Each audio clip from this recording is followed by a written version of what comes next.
একটা সময় ভাইজানের জনসভা এখানে করতে দেয়নি, ভাইজানের জলসা করতে দেয়নি, এই এলাকায় আইএসএফ এর কোনো রকমের ফ্ল্যাগ মারতে দেয়নি।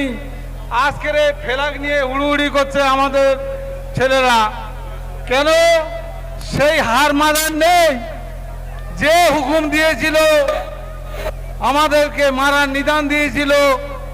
2021 সালে যেভাবে ঘর বাড়ি লুটপাট ভাঙচুর করেছিল, সেই হারমাত ও হারার জ্বালা কি, হারার কি যন্ত্রণা সে এখন তিলে তিলে ভুগছে। ভাইজান তাকে উচিত শিক্ষা দিয়ে ঘরে ঢুকিয়ে দিয়েছে।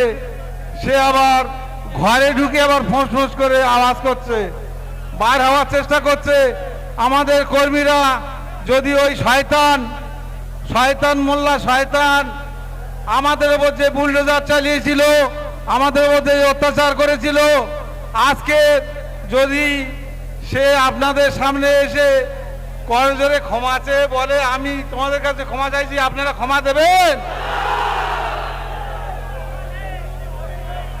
তাহলে আপনাদের এই হারমাদের বিরুদ্ধে প্রচন্ড হারে আপনাদের রুখে দাঁড়াতে হবে।